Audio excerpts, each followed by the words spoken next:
Na década de 1980, o terror saiu das sombras das salas de cinema e invadiu os lares. Os shopping centers começaram a trazer os cinemas para dentro das suas paredes, mas principalmente as locadoras.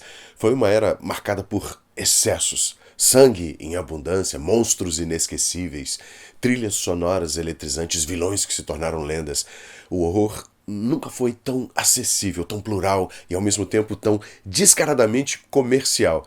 Mas o que é que faz dessa década um período tão crucial para a evolução dos filmes de terror?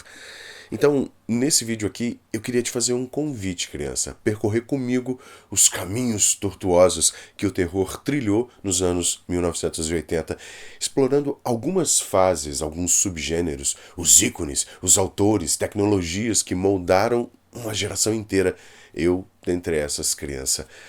Mais do que isso, eu queria levar para você esse entendimento de como o medo, ao longo daqueles 10 anos, se transformou e se adaptou para continuar nos assombrando até hoje. É claro que você está convidado a revisitar ou talvez descobrir os horrores que definiram essa época inteira, essa década inteira. Está preparado para esse mergulho nostálgico, sangrento e, na maioria das vezes, surpreendentemente divertido?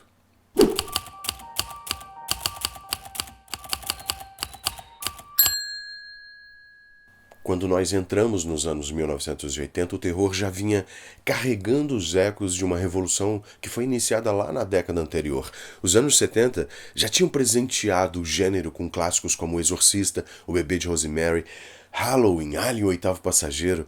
Era um terror mais adulto, muitas vezes psicológico, onde o medo nascia tanto das forças sobrenaturais quanto das angústias humanas que todos nós sentimos. Mas quando atravessou para os anos 80, o cinema de terror encontrou esse público novo, então precisava de uma nova abordagem, uma nova linguagem, a dos adolescentes, da cultura pop que estava emergindo. Você percebe isso? Que nos anos 1970 os filmes e as histórias de terror eram mais adultas. Os cineastas e os escritores construíam histórias que assustavam, que mexiam com os medos sobrenaturais ou reais de pessoas já formadas, de gente grande. Mas então houve essa mudança de rumo quando os anos 1980 chegaram. Um desvio de rota, ou de foco pelo menos.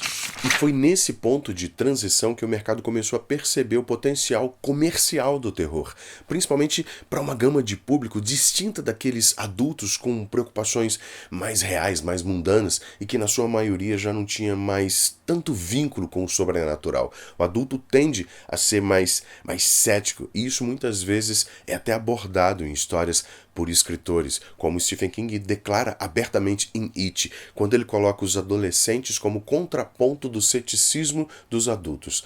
Mas voltando os olhos para a indústria do cinema, as distribuidoras e os estúdios enxergaram que filmes de baixo orçamento, estrelados por jovens, até crianças e com boas doses de sangue, tinham um apelo muito imediato para as massas, principalmente os jovens. Os estúdios passaram a apostar pesado no público adolescente, transformando o terror num evento social, uma coisa para ser consumida em grupo, no cinema ou até em casa mesmo com os amigos. E no meio dessa mudança toda, dessa mudança de foco, surgiu o VHS e com ele as locadoras de vídeo que desempenharam esse papel fundamental para a expansão do mercado de terror. Eu acho que eu devo um vídeo só para o VHS, especial só para falar do VHS e das locadoras. Mas é importante pontuar aqui nesse vídeo que é sobre os filmes e as histórias que foram elas, as locadoras, que abriram as portas para esse vasto catálogo de terrores, incluindo aqueles que jamais teriam espaço nas grandes salas. Foi a partir dessa distribuição doméstica que o terror se enraizou no cotidiano das pessoas e construiu o seu legado cultural. A primeira metade dos anos 1980 foi quase que absolutamente dominada pelos slashers, aqueles filmes que colocavam assassinos mascarados em caça a adolescentes ou jovens adultos desavisados. Não que não houvessem filmes de terror psicológico ou sobrenatural, mas aqui existia uma tendência. Sexta-feira 13 talvez seja o maior símbolo dessa tendência, com as suas sequências anuais e um vilão que ia se tornar um dos maiores ícones do gênero, o Jason Voorhees. Embora não tenha sido o primeiro, Halloween, do John Carpenter, lá de 1978, funcionava aqui como um modelo a ser replicado. E os estúdios abraçaram essa fórmula com muito entusiasmo. O que tornou os slashers tão populares foi essa simplicidade narrativa aliada à possibilidade de criar mortes criativas, impactantes. O público adolescente se via refletido na tela e os vilões se tornaram anti-heróis, até carismáticos. O Freddy Krueger, introduzido em A Hora do Pesadelo de 1984, levava então esse conceito para um outro nível. Não só era um assassino brutal, mas um personagem com personalidade forte, com várias camadas, humor macabro e poderes que transcendem o mundo real. Não que o Jason fosse realista. Na sexta parte, por exemplo, ele ressuscita depois que um raio cai no túmulo em que ele estava enterrado, a cena celebra o que a gente já sabia desde o segundo filme. Como é que um cara que toma tiro, é queimado, afogado, atropelado, cai de abismo, esse cara continua atacando? Como é que um cara andando calmamente pela floresta chega na frente da jovem desesperada, correndo desembestadamente pela mata para tentar se salvar? Mas a ideia aqui é reconhecer que a febre dos slashers gerou franquias, continuações, cópias em profusão. Filmes como A Noite Convida para Dançar, Dia dos Namorados Macabro, O Acampamento Sinistro. Esses filmes exploraram todos esses deliciosos clichês do subgênero e ajudaram a consolidar as regras desse gênero mesmo, que ressurgiram nos anos 1990 com reinterpretações como a da série Pânico, em que as regras eram listadas, debatidas, nesse delicioso exercício de metalinguagem, justificando o excesso de filmes da mesma temática, os excessos contidos dentro dos próprios filmes lá dos anos 1980. Isso acabou por levar o subgênero à fadiga perto da segunda metade daquela década. Esses filmes foram essenciais para democratizar o terror e estabelecer os arquétipos que seriam revisitados e subvertidos por gerações futuras até hoje. E se os slashers dominaram o início da década, a partir de meados dos anos 1980, o terror começou a abraçar com mais força os efeitos especiais e o horror corpóreo, o horror corporal, em que a própria carne que habitamos, crianças, serve como receptáculo do terror. O John Carpenter, com O Enigma do Outro Mundo, de 1982, e o David Cronenberg, com A Mosca, de 1986, esses dois filmes têm vídeos aqui no canal. Filmes assim, eles redefiniram o que era possível mostrar na tela, ou seja, demonstraram que não havia limites, os corpos se desfaziam, se fundiam, se transformavam em alguma coisa monstruosa e ao mesmo tempo fascinante.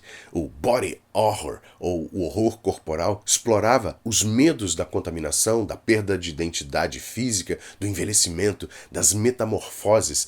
Filmes como Hellraiser, de 1987, com seus cenobitas grotescos, levaram esse conceito, então, às últimas consequências. A dor e o prazer, o grotesco e o sedutor, tudo se misturava nessa experiência nova, visceral, que deixava marcas profundas em nós, espectadores. E a era dos monstros viscerais também foi um período de exploração técnica. Mestres como Tom Savini, o Rick Baker, o Stan Winston criaram efeitos práticos impressionantes que resistem ao tempo justamente por serem palpáveis. Não exatamente realísticos, mas construídos na nossa realidade. Ao contrário do CGI que viria depois, muito depois, esses monstros pareciam coisas reais, coisas de mundos invertidos, que atravessavam a fronteira para a nossa realidade, com textura, com peso, com presença. Você entende isso? A combinação entre criatividade e limitação técnica gerou algumas das criaturas mais icônicas das histórias do terror. Mas enquanto o terror visceral ganhava espaço, tinha essa outra vertente surgindo ali do lado, o terror de aventura ou o terror pop. Filmes como Gremlins, de 1984, Os Garotos Perdidos, de 1987, A Volta dos Mortos-Vivos, de 1985. Esse tipo de filme misturava medo com humor em um ritmo mais leve, quase de videoclipe. Eram obras desenhadas para entreter, com trilhas sonoras marcantes, estética colorida, vilões que mais divertiam do que aterrorizavam. Mas essa aproximação com o pop não foi acidente. A MTV, que ganhava força naquela mesma época, influenciou o ritmo e a linguagem desses filmes. Cenas aceleradas, edição fragmentada, uma preocupação com a imagem como produto de consumo, isso tudo passava a ser exibido como marca registrada. O terror, nesse contexto, passou a flertar com a moda, com o rock, com essa atitude descolada que conquistava o público jovem. Então, nesse universo mais leve, começaram a surgir também os anti-heróis carismáticos, como o Beetlejuice, de 1988, que ganhou uma continuação agora recentemente. Eram filmes e personagens que brincavam com as convenções do gênero. O terror pop, então, abria portas para misturas ousadas, o que pavimentou o caminho para o horror familiar dos anos 1990. Foi ele, esse tipo de filme, que mostrou que o medo podia ser divertido e que o filme de terror não precisava necessariamente ser sombrio para ser memorável. Mas nem todos os filmes de terror dos anos 1980 foram grandes sucessos ou franquias milionárias.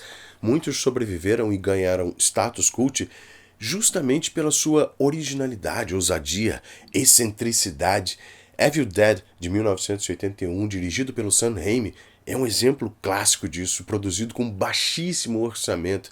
Esse filme virou referência mundial, ganhou continuações e consolidou Bruce Campbell como ícone pop, bebendo da fonte do Necronomicon do Lovecraft, do Robert Bloch, do August Derleth e trazendo demônios habitando os corpos dos jovens num exagero delicioso que remetia ao Exorcista de uma forma muito mais histriônica, muito mais gosmenta. Filmes como Creepshow, de 1982, O Vingador Tóxico, de 1984, O Monstro do Pântano, de 1982, e sim, a gente está falando de uma adaptação do diretor Wes Craven, de A Hora do Pesadelo, para o personagem da DC Comics. Esses filmes não só desafiaram as convenções, como também abraçaram o trash com muito mais orgulho. Era hora das antologias, dos crossovers, dos experimentos narrativos que encontraram espaço em produções que fugiam do circuito tradicional. E isso só foi possível porque as locadoras desempenharam o seu papel essencial, vital, de tirar essas pérolas de um embate dificílimo nas salas de cinema, disputando ombro a ombro com pesos pesados de produções de grandes estúdios, levando histórias mais divertidas e muito mais baratas para dentro das nossas casas. Muitos desses filmes ganharam relevância através do boca a boca e das prateleiras de VHS. O terror cult dos anos 1980 oferecia então liberdade criativa para cineastas que, em outros contextos, seriam engolidos pelo sistema. A ousadia visual, os roteiros malucos e a mistura entre horror e a comédia abriram então caminho para o cinema de terror independente que floresceria nas décadas seguintes. Esses filmes mantêm o seu valor justamente por não se encaixarem em padrões. Mas nem tudo que é bom dura. O sucesso comercial dos slashers, das franquias, isso rapidamente levou a um problema: a saturação. Os estúdios apostavam em continuações atrás de continuações, muitas vezes sacrificando a qualidade dos roteiros, das histórias, dos filmes em si, em prol da possibilidade de se fazer bilheteria mais rapidamente. Sexta-feira 13, por exemplo, teve sequências anuais. A Hora do Pesadelo se multiplicou além do que o Wes Craven, ele de novo, sonhou. E até Halloween se perdeu em cronologias super confusas. Com o excesso, o terror começou a se repetir. Os clichês ficaram mais evidentes, as mortes perderam o impacto, os vilões se tornaram caricaturas deles mesmos. Em alguns casos, os próprios filmes passaram a se autoparodiar, como se eles reconhecessem que estavam se levando a sério demais. Então o público começou a perder o interesse, e o terror começou a dar sinais de cansaço ali no finzinho da década. Mas apesar da fadiga, essas sequências serviram para consolidar os grandes ícones do terror. Jason, Freddy, o Chuck, o Michael Myers sobreviveram ao desgaste e permanecem relevantes até hoje, mais como personagens do ideário pop do que como potencializadores de bilheteria para novos filmes.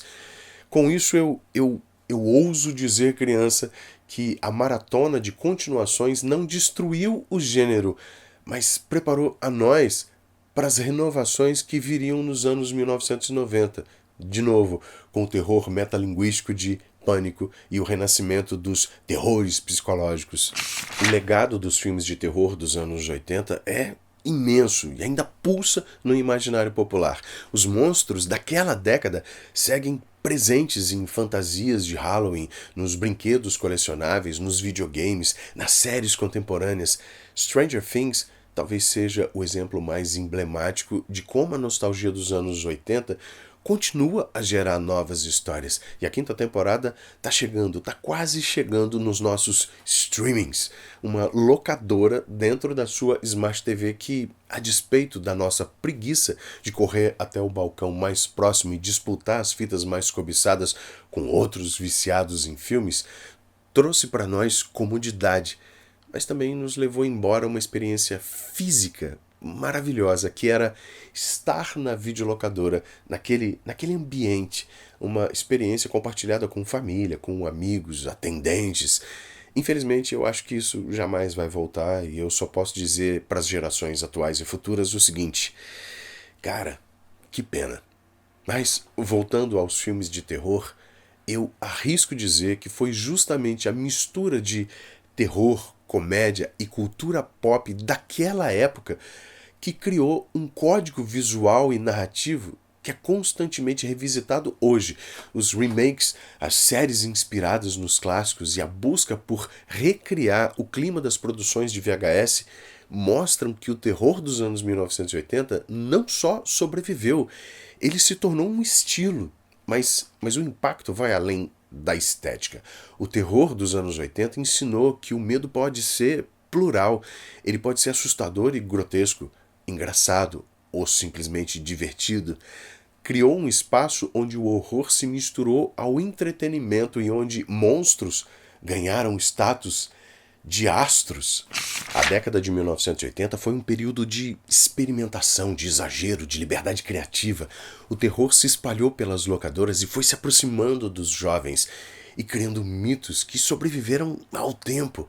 Foi uma era onde o medo deixou de ser apenas um sussurro nas sombras e se transformou num grito coletivo que chega aos nossos ouvidos e chega aos nossos olhos até hoje. É fascinante, criança, perceber como o terror se reinventou dentro de uma mesma década e foi atravessando fases, foi flertando com outros gêneros e no final encontrou o seu lugar permanente na cultura pop. As contribuições dos escritores de terror também foram essenciais aqui. O Stephen King dominou as adaptações cinematográficas, mas autores como o Clive Barker, cujo Hellraiser nasceu diretamente das páginas para o cinema, e o Peter Straub, com as suas histórias de horror elegantes, esses caras ajudaram também a ampliar o leque de inspirações do horror. E agora eu quero que você me diga, eu quero saber de você, qual é o seu filme de terror favorito dos anos 1980? Aquele que te tirou o sono, o que você alugava repetidas vezes na locadora do seu bairro. Compartilha aqui nos comentários e vamos celebrar juntos essa década inesquecível de horrores e diversões também.